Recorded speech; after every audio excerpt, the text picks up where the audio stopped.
Well, good morning, friends, again.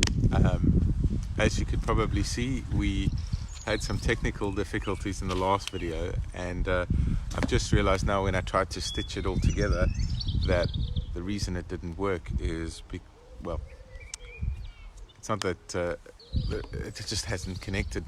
So we're going to try again. If you have not seen it, don't worry, you haven't missed much because we missed half the show, or the half the thing. So let's start again. We'll start with some news and notices. To those who helped with or participated in the pub quiz on Friday night, it was great fun, and so thank you to all those who participated in that. I think we'll have one in 2 weeks' time, and we'll go from there.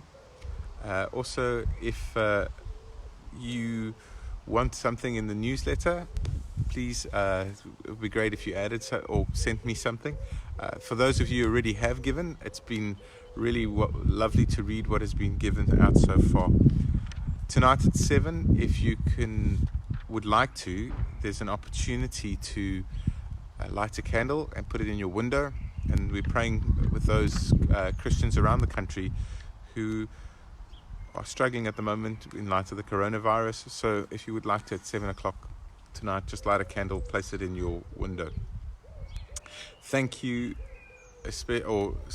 all those who have given so generously to the church. We are really blessed to have people like you giving so generously. If you feel that you would like to give in another way, there is a fundraising page on Facebook which enables you to do that, or you can contact either myself or Ewan Fraser, and we'll give you the banking details for more information. Good. Nancy, I'm glad that you can hear me now. It was anyway. Last thing I just want to encourage you to do, and we do it as a community, is just reach out as much as possible to the people in your community. Just give a phone call. If you know someone around you, or you just give a phone call, that'd be great.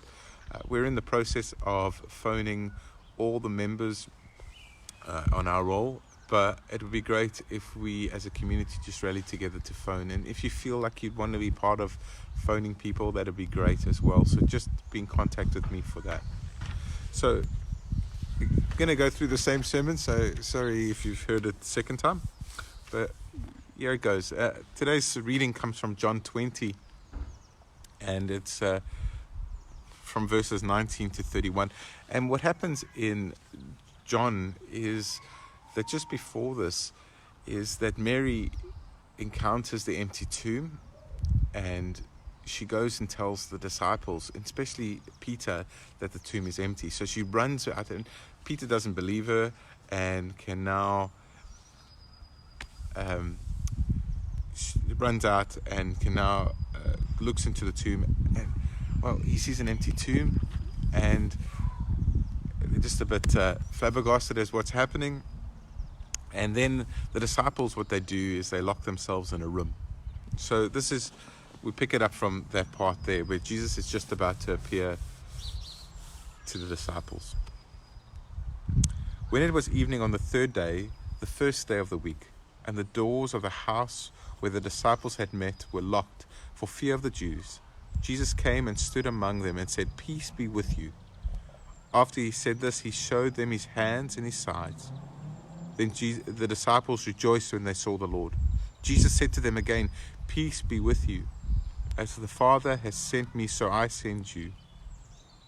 When he had said this, he breathed on them, and he said to them, "Receive the Holy Spirit. If you forgive the sins of any, they are forgiven. If you retain the sins of any, they are retained." But Thomas, who was called the twin, one of the 12, was not with them when Jesus came. So the other disciples told him, "We have seen the Lord."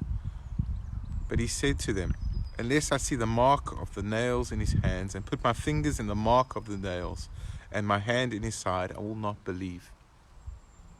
A week later, his disciples were again in the house, and Thomas was with them. Although the door was shut, Jesus came and stood among them and said, "Peace be with you." Then he said to Thomas, "Put your fingers here and see my hands. Reach out your hand and put it in my side. Do not doubt, but believe." Thomas answered him, "My Lord and my God." Jesus said to him, "Have you believed because you have seen me? Blessed are those who have not seen and yet have come to believe." It's really good to see people are now responding on the Facebook, so thank you for that. I was doing it on my laptop earlier, so that's probably why there was issues. How do you describe something you love? How do you put into words that which is important to you?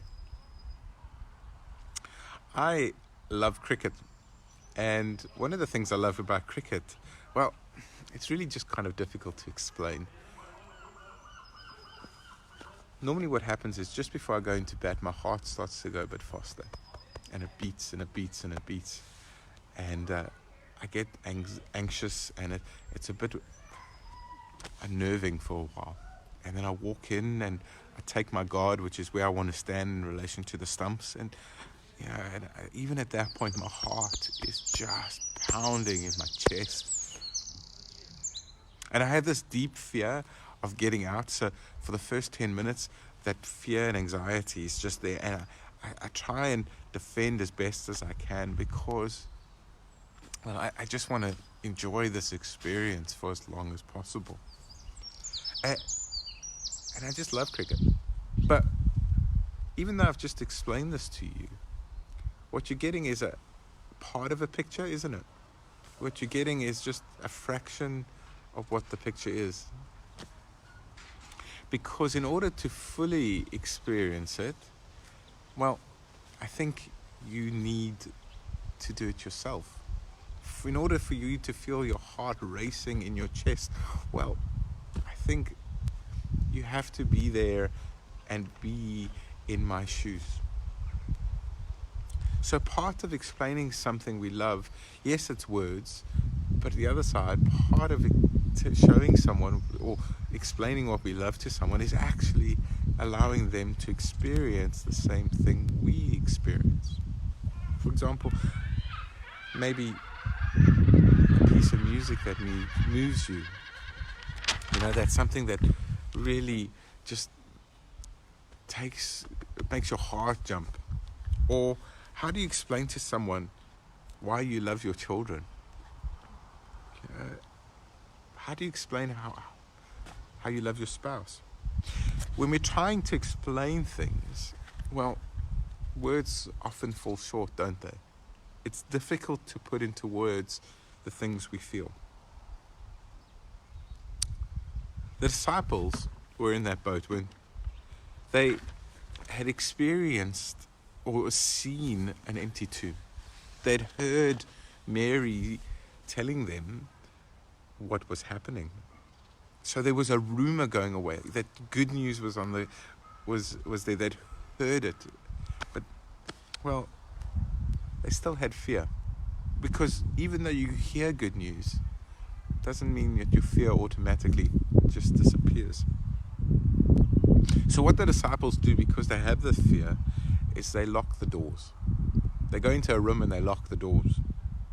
They lock the doors maybe because, well, they're scared of the world outside there, the big bad world. Maybe they lock the doors because maybe they just don't want to deal with reality. The reality of what is happening is just too much to bear. So they lock the doors. They don't want to go out into the world. Or maybe they're scared of their own death. They've heard the rumor that something good has happened, but if they step out of the world into the world, well, maybe death and destruction will come. So they lock the doors.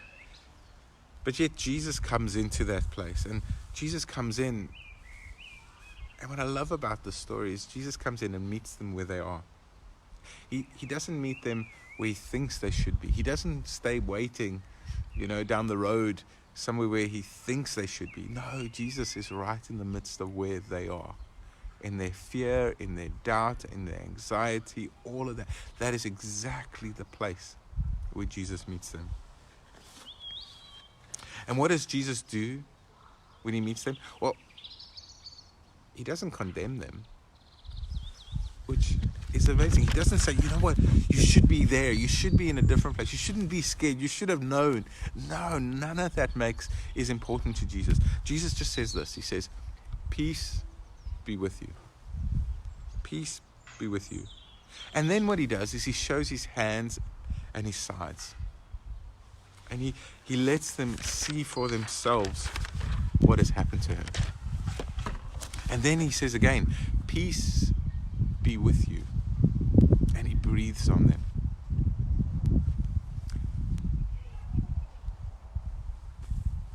What I love about the story is that it's also a harp back a little bit to Genesis, with the creation story.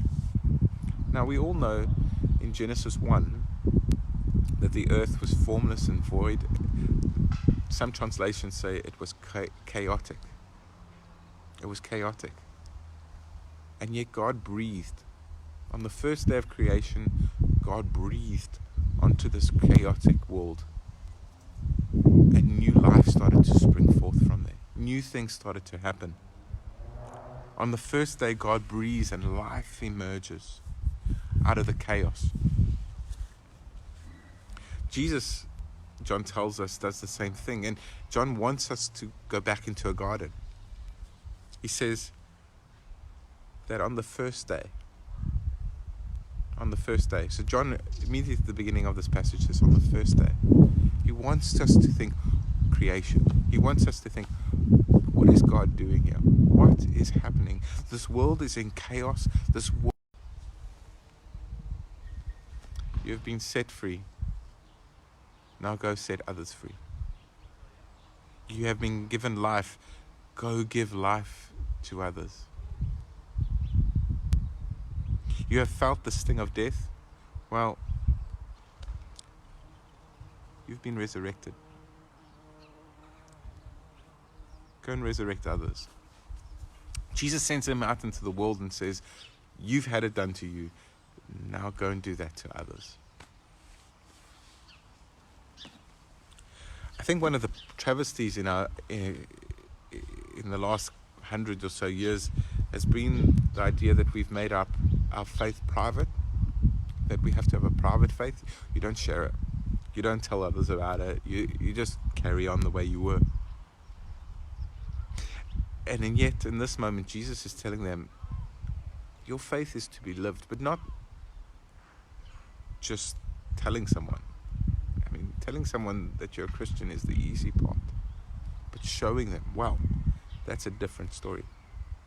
Showing them what it means to come alive, that is a really different story.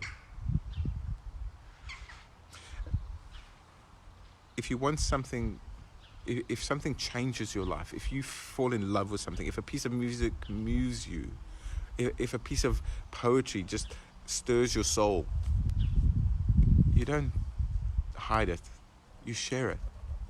You don't hide it under a bushel, you share it for everyone to see. And in the same way, cricket for me, I hope one day to share that experience with Francis. I hope one day that he will have that sense of his heart racing. I hope one day he'll be a better cricketer than I am. But I hope that he will enjoy it the same way I do. And so I will share it with him. And that's what we do with the things we love. We share them. Friday morning, I took the dog for a walk and I got a bit lost, which is one of my favorite things to do on a walk. And while I was walking the dog, I found an old abandoned mill with a beautiful but yet small waterfall next to it, and it was just beautiful. You know, one of these moments where you just sense tranquility. And I was really moved by how beautiful it was, that I came back straight away and I said to Leslie, tomorrow we're going for a walk. Tomorrow we're going for a walk and I'm going to show you this place. And that's what happens when you find something that stirs you. You share it. You give it away in some ways, hoping that the other person will enjoy it as much as you do, that the other person will be moved as much as you are. And so the disciples rush out to tell everybody, you know, that they've been set free. Now you get to be set free. So they rush out, and the first person they come into contact with is Thomas. And Thomas, well, I think Thomas is a reminder to us that it's easy to use words to explain our experiences.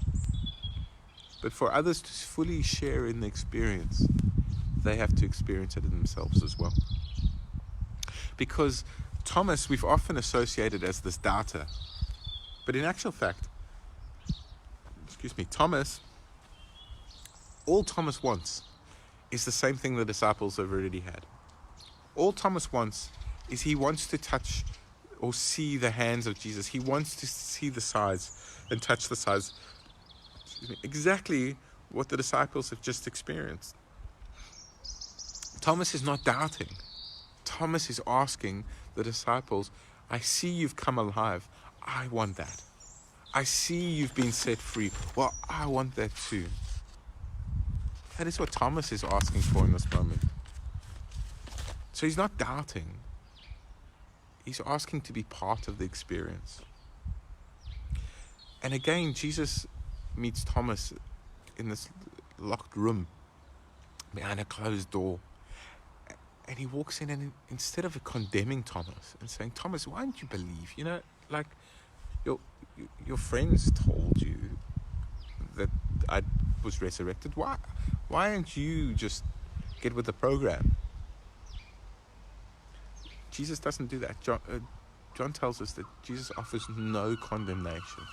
He doesn't tell Thomas how bad he is or how he should be somewhere else. No. Jesus just says, Thomas, come touch my sides. Come feel my hands. Come experience what I've experienced. Come experience what the others have experienced. And so for Thomas, it moves from just hearing, a head thing, to a heart thing. Thomas gets it. There's a beautiful painting, Caravaggio's, called The Incredulity of St. Thomas. And I saw this picture this week, and I was moved by this picture. It's one of these pictures that I've never seen before, but I just love it now that I've seen it. And in this picture, the artist paints Thomas with his hands in the side of Jesus. And it's just one of these things like, you know, like it sort of stopped me dead in my tracks. And what I love about this painting is that the artist is showing Jesus offering Thomas to enter into his wounds, to share in his vulnerability, to share in all that breaks Jesus' heart and all that has been done to him, all the injustices that have been placed on Jesus. Jesus shares that with Thomas and says, feel my sides. In this picture, it shows it beautifully. Share in my vulnerability. Share in it. And what is profound for me in this is that it's not words. Jesus doesn't say, you know, Thomas, I've still got my shirt on. Just believe me that there's some wounds there, and, you know, just get your head around it. No, Jesus says, Thomas, touch, feel my pain. And it's beautiful. It's Caravaggio's Incredulity of St. Thomas. It's beautiful if you ever get a chance. And what Jesus does after this event with Thomas is he says, Thomas, now you go and do the same. You share the ways that you've come alive with others. Live that life with others. Share it. So what does that mean for us today? Well, the first thing I think it means is that just because people hear the good news, hear the gospel, hear things that sound good, doesn't mean that they will live without fear. Just like the disciples, they'd heard rumors that Jesus had raised from the dead. They'd heard it, but they didn't believe it fully. And so they lived with fear. And so just because someone hears the gospel, hears good news, doesn't mean that they will get it. Some Christians will celebrate Easter, and not get it. Some Christians will speak about resurrection and not have been resurrected themselves. And so, just because we have the head knowledge doesn't mean we have the heart knowledge. But the good news for us is that Jesus meets us where we are. In our doubt, in our anxiety, in our fear, in all those emotions that grab our heart and pull them. Jesus meets us there. Behind the locked doors we create, the ways we do not want to engage with humanity, engage with the world, the ways we dig our heads into the sand. Jesus meets us there and doesn't offer us a word of condemnation, but rather Jesus offers us life and says, come, have peace and look, experience for yourself, touch and see. Jesus meets people where they are, not where they think they should be.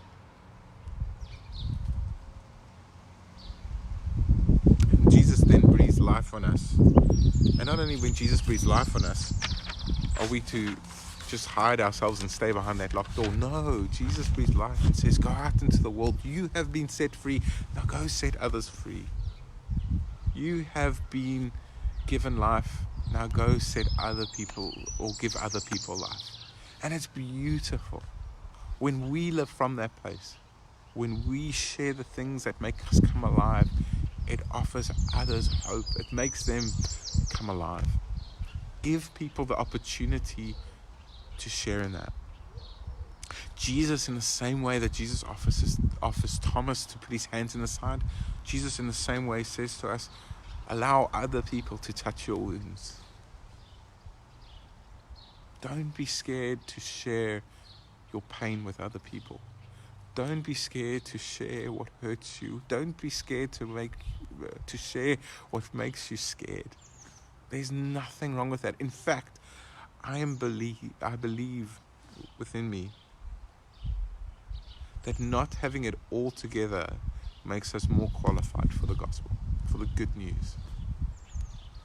It's the presumption that we have it all together that robs us of joy, robs us of encountering Jesus, robs us of profoundly understanding life in deeper levels. Not having it all together is such a gift.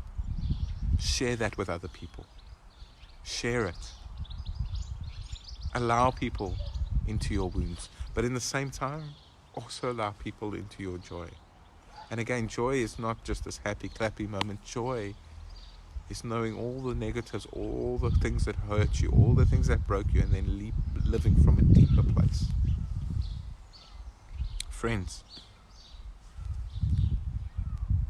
often we have made Thomas the doubter in the story, when Thomas is the example of us to share an experience with others, allowing others to experience things. So as we go through this week, may we share our faith, but not in a way with just words, but in a way that gives life. I want to end with a story. And this story is a story that I've told before in church. And I just love this story because I think it speaks of living from a deeper place. There was once a black boy walking in the veld in South Africa. And this black boy, he realized that there was a worn path in the veld. And if his mom and him were walking on this path and a white person walked towards them, they would have to walk off the path, step off the path, stand still, and as the white person walked past them, they would have to bow their heads in just respect of this person walking past. It was a daily occurrence for this black boy to see a white person walking towards him, and him and his mom had to move off the path for this white person to walk past. No matter their age, whether they were 3, whether they were 70, whether they were 40, whatever their age, no matter who they were, if they were white, they had the trump card. And this made the boy believe he had no worth. This made the boy believe that he had no dignity, that he was less important than the white person. But then one day he walked along this path and he saw a man with one of these on. And he didn't know because he'd never seen this man before. But as this man walked towards him, instead of this little boy and his mom moving off this path, the white person moved off the path and stood to the side to allow them to pass. And as they walked past, this white person tipped his head in respect to this black boy and his mom. And it changed this black boy's life so profoundly that he had to follow his calling. He was touched so much by the fact that this white person didn't see him as less than, but saw him as an equal. That it just transformed this little boy's life, and he had to do what this white man did. That person walking towards him in the minister's collar was a man called Trevor Huddleston, and the little black boy was Desmond Tutu. And it transformed his life, all because Trevor Huddleston had received God's grace and said, I will pass this on to someone else. I have seen that God loves me and has brought me life. I will now pass that on to someone else. And it's those small moments, these moments that are not about words. Trevor Huddleston could say as much as he wanted to Desmond Tutu, but it's those actions beyond words that change people's lives. So as you go from this place, I hope that you have a good week. Please keep in touch on the Facebook page. There will be still daily videos, and I look forward to hearing from you. Thank you all for being such great people, and may God bless you and hold you.